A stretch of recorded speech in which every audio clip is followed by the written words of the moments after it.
Et justement, ce vendredi, l'Assemblée nationale a examiné et voté la proposition de loi portant modification de l'article 118. Les réformes introduites visent à préciser les critères de sanctions prévus donc contre les parlementaires retardataires ou absentéistes sans justificatif. Le compte-rendu de Diana Badja. L'article 118 du règlement intérieur de l'Assemblée nationale subit des modifications. Celles-ci font l'objet de propositions de loi émanant des présidents des groupes parlementaires PASTEF et Taku Wallu pour notamment plus de précisions dans les sanctions prévues contre l'absentéisme de parlementaires.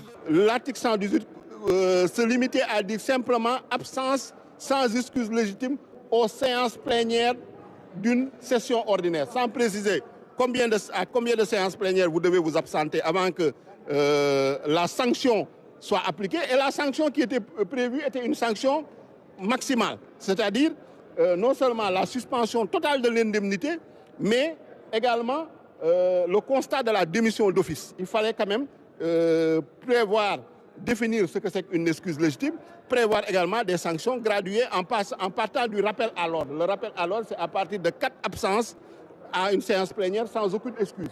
Et avant même qu'on vous rappelle à l'ordre, avant même qu'on vous fasse des sanctions financières, on vous demande de vous justifier. La déchéance de mandat des députés, un des points des réformes du règlement intérieur, a suscité des inquiétudes du côté même des députés de la majorité.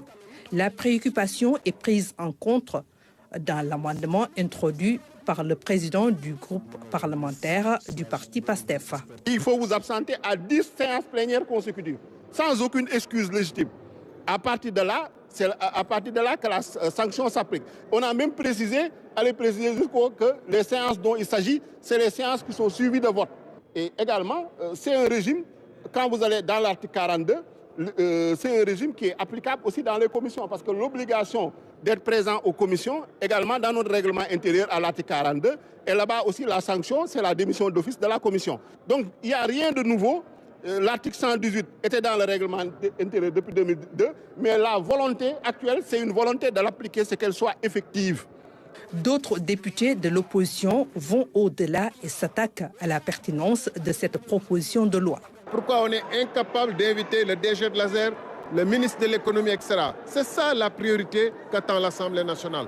Pourquoi on n'a pas reçu le ministre de l'Agriculture avec des paysans ici pour demander ce qui se passe dans la campagne agricole?